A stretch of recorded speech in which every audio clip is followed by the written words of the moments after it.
નમસ્કાર ગુજરાત આગામી 3 કલાકને લઈને વરસાદ પડવાની સૌથી મોટી આગાહી સામે આવી છે।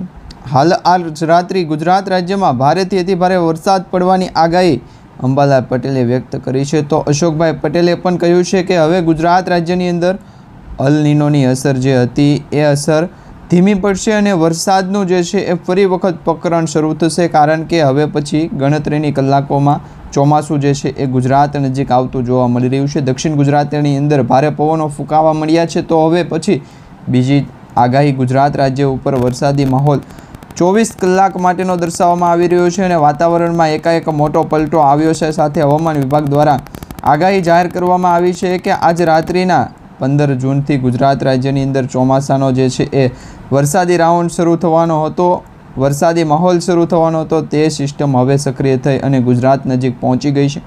દક્ષિણ ગુજરાતના જિલ્લાઓની અંદર તો ભારે પવન સાથે વરસાદની સ્થિતિ છે મજબૂત બની છે, પરંતુ હજી ગુજરાતના બીજા અન્ય વિસ્તારોની અંદર વરસાદ પડવાને લઈને આગાહીકારો દ્વારા જે છે એ ઢીલ મૂકવામાં આવી છે। કહેવામાં આવી રહ્યું છે કે અલ નીનોની અસર ફરી વખત સક્રિય થશે તો ગુજરાતનું વાતાવરણ પલટાશે, એટલે કે વાતાવરણની અંદર વરસાદી અછત છે સર્જાશે।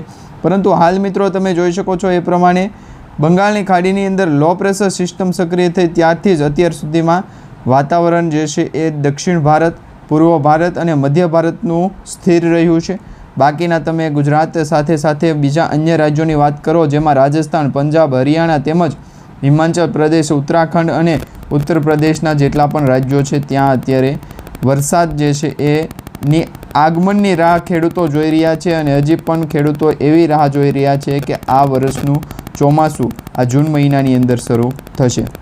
પરંતુ તમને જણાવી દઈએ કે મિત્રો, ચોમાસું ખેંચાણો, વરસાદ ખેંચાણો એ પછી સતત હવામાન વિભાગ દ્વારા જે છે એ માહિતી આપણને આપવામાં આવી રહી હતી કે ગુજરાત રાજ્યમાં વરસાદનું પ્રમાણ છે આ વર્ષનું ઓછું છે, ઓછો વરસાદ છે, પરંતુ સારો વરસાદ છે એ પડશે તેની આગાહી દર્શાવવામાં આવી હતી। હજી પણ આજે રાત્રિના ગુજરાત રાજ્યની અંદર જે છે એ ઘણા બધા જિલ્લાઓની અંદર, જેમાં અમદાવાદ, ડીસા, જામનગર, વેરાવળ, સુરેન્દ્રનગર, રાજકોટ, અમરેલી, જૂનાગઢના વિસ્તારથી લઈ ઓખા, પોરબંદર અને ભાવનગર સુધીના જિલ્લાઓની અંદર વરસાદી રાઉન્ડનો મેઘમર થશે, કારણ કે જે કચ્છ લાગુના વિસ્તાર અને પંજાબથી લઈ અને રાજસ્થાન સુધીમાં વેસ્ટર્ન ડિસ્ટર્બન્સ સક્રિય થયું હતું, તેને કારણે અપર એર સાયક્લોનિક સર્ક્યુલેશનની જે અસર સર્જાણી હતી તે અસરના કારણે આ તમામ જિલ્લાઓની અંદર આજે ગુજરાત તરફથી આવતા પવનો, અરબ સાગરના તરફથી આવતા પવનો અને કચ્છ લાગુના વિસ્તારથી આવતા પવનો જે છે એ 40 કિલોમીટર પ્રતિ કલાકની ઝડપથી 50 કિલોમીટર પ્રતિ કલાકની ઝડપે પવનો ફૂંકાય ત્યારે વીજળીના કડાકા ભડાકા સાથેનો વરસાદ છે એ જોવા મળી શકે છે। વિવિધ મોડેલોના ભાગરૂપે આપણે જ્યારે માહિતી મેળવીએ ત્યારે વરસાદી સિસ્ટમ કઈ દિશા તરફથી કઈ દિશા તરફ જવાની છે તેની પણ આપણને આગાહી અને માહિતી મળી જાય છે। તો અત્યારે તમે જોઈ શકો છો ચોમાસું આ વર્ષનું શરૂ થાય તે પહેલાં અલ નીનોની અસર જે છે એને ભારે કરી હતી, કારણ કે અલ નીનોની અસરના કારણે જ ચોમાસું જે છે ગુજરાતમાં મોડું શરૂ થયું છે। આજે 15 તારીખ પછી 16, 17, 18 અને 19 આમ મિત્રો 19 તારીખ સુધી દરેક જિલ્લાની અંદર ચોમાસાના વરસાદ પડી જશે। છાંટા સ્વરૂપે તો કોઈક જગ્યાએ કરા સ્વરૂપે વરસાદ પડશે, કારણ કે કમોસમી વરસાદની સ્થિતિ છે એ સર્જાતી જોવા મળી શકે। આ વર્ષે તો ચોમાસું જે છે એ 5 દિવસ નહીં, 10 દિવસ નહીં, પરંતુ 15 દિવસ સુધી મોડું છે એ શરૂ થવાના આગમનની જે છે એ ખેડૂતો રાહ જોઈને બેઠા છે। હવે મિત્રો જેઠ મહિનો પણ બેઠવા આવ્યો છે, એટલે કે જેઠ મહિનાની અંદર પણ ચોમાસાના વાવણીને ખેડૂતને લઈને જે સમાચાર મળી રહ્યા છે તે તમને આજના વિડીયોની અંદર જણાવીએ એ પહેલાં જો તમે અમારી આ ટોટલ માહિતી યુટ્યુબ ચેનલ પર નવા છો તો ચેનલને અત્યારે સબસ્ક્રાઈબ કરી લેજો, જેથી કરીને હવામાન વિભાગ દ્વારા અને ખાસ કરી ગુજરાતના આગાહીકારો દ્વારા જ્યારે પણ આગાહીઓ વ્યક્ત કરવામાં આવશે તો સૌપ્રથમ તમને અમારી યુટ્યુબ ચેનલના માધ્યમથી સમાચાર મળી જશે। અત્યારે ઉપગ્રહમાંથી આવેલા જે સમાચાર છે, ઉપગ્રહની માહિતી આપણે મેળવીએ તો ગુજરાત તરફ વાદળોના ઘેરાવા, વાદળોનો ઝુંડ છે એ આવી રહ્યા છે। તેમાં પાકિસ્તાન તરફથી, મધ્ય ભારત તરફથી અને ઉત્તર ભારત તરફથી આ ત્રણેય દિશા તરફથી જો વાદળોનો ઘેરાવો ગુજરાત નજીક પહોંચી જાય તો ગુજરાત રાજ્યમાં આજે રાત્રિથી આવતીકાલે વહેલી સવાર સુધીમાં ઘણા બધા જિલ્લાઓની અંદર વાતાવરણની અંદર એકાએક પલટો આવશે અને વરસાદી સિસ્ટમની આગાહીઓ પણ વ્યક્ત થઈ ગઈ છે। ગુજરાતના જાણીતા હવામાન વિભાગો દ્વારા જે છે એ આગાહી જાહેર કરવામાં આવી ત્યારે રાજ્ય ઉપર ચોમાસાના વરસાદની સ્થિતિ છે એ નબળી હતી, પરંતુ હવે આજે જે ફરી એક વખત નવી આગાહી જાહેર કરવામાં આવી છે. તો તમે જોઈ શકો છો છૂટાછવાયા વાદળો બંધાતા જોવા મળી રહ્યા છે અને આ વાદળો હવે પછીની ગણતરીની કલાકોની અંદર બીજા અન્ય જિલ્લાઓ સુધી પહોંચશે તે પહેલાં દક્ષિણ ભાગ, પૂર્વ ભાગ અને મધ્ય પૂર્વ ભાગની અંદર જે છે એ વરસાદી સિસ્ટમ જોવા મળશે. વડોદરા, નડિયાદ, ગોધરા, લુણાવાડા, બાયડ તેમજ અમદાવાદના વિસ્તાર, મહેસાણા અને વિરમગામ, સુરેન્દ્રનગર, ધોલકા અને ખંભાત આટલા જિલ્લાઓની અંદર ચોમાસું છે ગતિ પકડશે. દક્ષિણ ગુજરાતમાંથી ચોમાસાના વાતાવરણના વાદળો છે એ આગળ વધશે અને પૂર્વ ગુજરાત અને મધ્ય પૂર્વ ગુજરાતના જે જિલ્લાઓ છે ત્યાં આવીને આ સિસ્ટમ વધુ સક્રિય થશે, મજબૂત થશે. એટલે એક તરફથી દક્ષિણ ભારત અને બીજી તરફથી અરબ સાગરના દરિયામાંથી જ્યારે પવનો ફૂંકાઈને ગુજરાત નજીક આવશે એટલે ચોમાસાની શરૂઆત ગુજરાત રાજ્યમાં થઈ જશે. પરંતુ 18 જૂનની અત્યારે આગાહી મળી રહી છે, જે આગાહીકારો દ્વારા આગાહી કરવામાં આવી રહી છે. શું આગાહી છે તમને અત્યારે જણાવીએ. દરેક આગાહી જણાવીએ એ પહેલાં તમે જોઈ લો કે અહીંયા દક્ષિણ ભારત અને બંગાળની ખાડીની વચ્ચે વાતાવરણની અંદર એકાએક મોટો ફેરફાર છે જોવા મળી રહ્યો છે. વીજળીના કડાકા ભડાકા સાથેનો કાંઈક વરસાદ, તો કાંઈક જિલ્લાઓની અંદર છૂટો છવાયો હળવોથી મધ્યમ વરસાદ. તો તમારા ગામ કે શહેરની અંદર અત્યારે કેવો વરસાદ પડી રહ્યો છે નીચે કમેન્ટ બોક્સમાં તમે જણાવી દો, જેથી કરીને આવતીકાલના હવામાન સમાચારની અંદર એ પણ માહિતી આપી દઈએ કે તમારા જિલ્લાનું નામ પણ આવી જાય અને તમારા ગામની અંદર કેવી પરિસ્થિતિ રહેશે વાતાવરણની, વરસાદની, એ તમને માહિતી મળી જાય.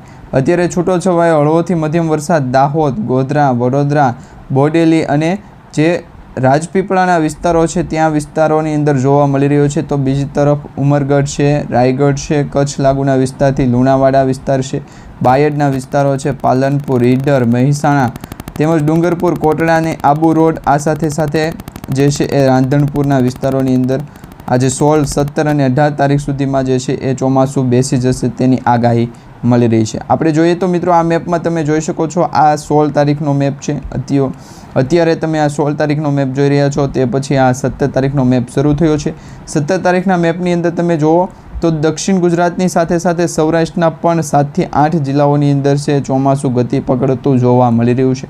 આ વર્ષનું ચોમાસું જે છે એ મિત્રો 17 જૂનથી લઈ અને 20 જૂન વચ્ચે બેસે તો પછી જુલાઈ મહિના સુધીમાં તો વાવણી થઈ જશે. જુલાઈ મહિનાના પ્રથમ વરસાદની અંદર છે એ ખેડૂતોને વાવણી લાયક વરસાદ મળી જશે.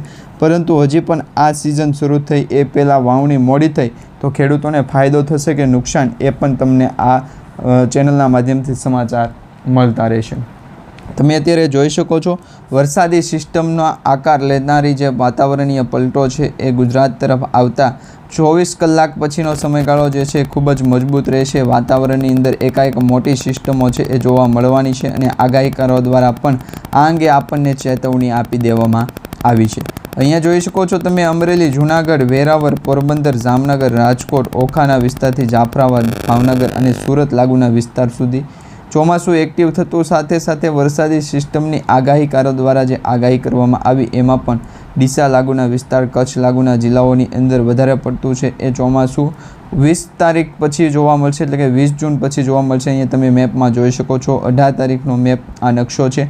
18 તારીખે તમે દક્ષિણ ભારતની અંદર પણ જોઈ શકો છો અને બંગાળની ખાડીની અંદર પણ જોઈ શકો છો સિસ્ટમો સક્રિય થઈ અને ચોમાસું વધારે વેગ પકડશે. આ વેગ પકડે એવામાં તો મિત્રો અરબ સાગરના દરિયાની અંદર ફરી એક વખત લો પ્રેશર સિસ્ટમ બની છે અને એ લો પ્રેશર સિસ્ટમ પણ પવનો સાથે ગુજરાત અને ભારત દેશના મધ્ય ભાગ તરફ આગળ વધતી જોવા મળી રહી છે. 19 તારીખના રોજ તમે હવામાન સમાચાર જોશો તો 19 તારીખના રોજ દક્ષિણ ભારતની અંદર અને દક્ષિણ ગુજરાતની અંદર ચોમાસાના વરસાદ છે એ વધારે વેગ પકડશે અને વાતાવરણની અંદર એકાએક મોટો પલટો આવશે.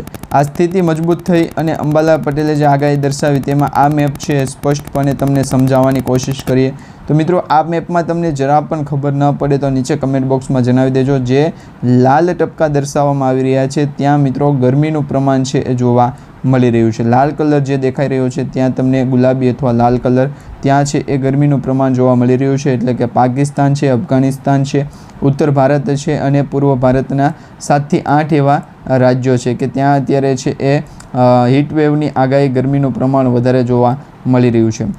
પછી તમે જુઓ તો આછો પીળો કલર અથવા તો પોપટી કલર જ્યાં દર્શાવવામાં આવી રહ્યો છે ત્યાં ચોમાસું છે એ સક્રિય થઈ અને આગળ વધ્યું છે અને ઘણા બધા વિસ્તારોની અંદર, રાજ્યોની અંદર લાલ કલર દર્શાવવામાં આવી રહ્યો છે જે છે એ ઓરેન્જ ટાઈપનો લાલ કલર.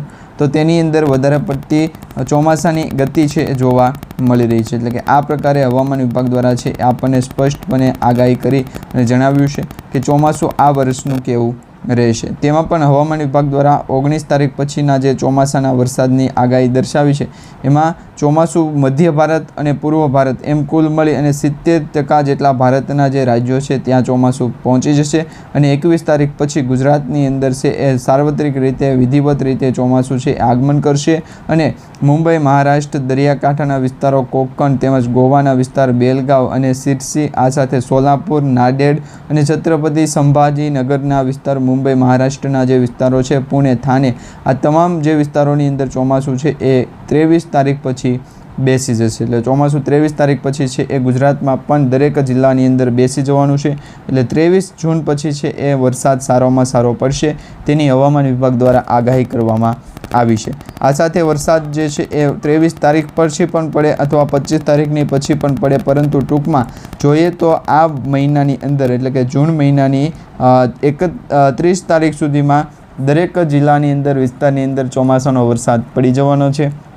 તેની દરેક આગાહી અને દરેક માહિતી છે આપણે સમયસર મેળવતા રહીશું. હવે મિત્રો આ વિડીયો પૂરો કરીએ, આ માહિતી પૂરી કરીએ પહેલાં તમને એક થોડીક એવી હિન્ટ આપી દઈએ કે આ વર્ષનું ચોમાસું ગુજરાત રાજ્ય માટે કેવું રહેવાનું છે. તો આ વર્ષનું ચોમાસું જે છે એ મિત્રો ગુજરાત રાજ્ય માટે લગભગ જે છે એ નબળું રહેવાનું છે. વરસાદ પડશે પરંતુ બહુ ઓછો વરસાદ પડશે. સારા વરસાદની આગાહી આ મહિનાની અંદર અથવા તો આવતા મહિનાની અંદર થઈ જશે, કારણ કે નક્ષત્ર પ્રમાણે છે એ આ ચોમાસું ચાલવાનું છે. અત્યારે મૃગશીર્ષ નક્ષત્ર ચાલે છે, તે પછી રોહિણી નક્ષત્ર આવશે અને એ પછીના વિવિધ નક્ષત્રની અંદર ચોમાસું છે એ ગતિ કરશે. તેની આગાહી તમને જે છે આવનારા દિવસોની અંદર જણાવી દઈશું. ખરેખર એક માહિતી એ કે વાવાઝોડું સક્રિય થશે કે કેમ, તો અત્યારે મિત્રો હાલ કોઈ પણ પ્રકારના વાવાઝોડાના સંકેતો દર્શાવવામાં નથી આવ્યા. ચોમાસું છે એ ફક્ત માત્ર અત્યારે દર્શાવવામાં આવી રહ્યું છે. જ્યારે પણ વાવાઝોડા અંગેની આગાહી માહિતી મળી જશે ત્યારે તમને સ્પેશિયલી તે માટેની અપડેટ પણ આપતા રહીશું. જો મિત્રો તમે અમારી આ યુટ્યુબ ચેનલ સાથે જોડાયેલા છો તો જોડાયેલા રહેજો. ચેનલને સબસ્ક્રાઈબ નથી કરી તો સબસ્ક્રાઈબ કરી રાખજો અને તમારા દરેક વોટ્સએપ ગ્રુપ, ફેસબુક ગ્રુપમાં દરેક મિત્રો સુધી આજનો વિડીયો પણ શેર કરી દેજો, જેથી કરી દરેક લોકોને કામની અને ઉપયોગી માહિતી જે હવામાનને લગતી છે, ચોમાસાને લગતી છે, એ સૌપ્રથમ અમારી યુટ્યુબ ચેનલના માધ્યમથી મળી જાય.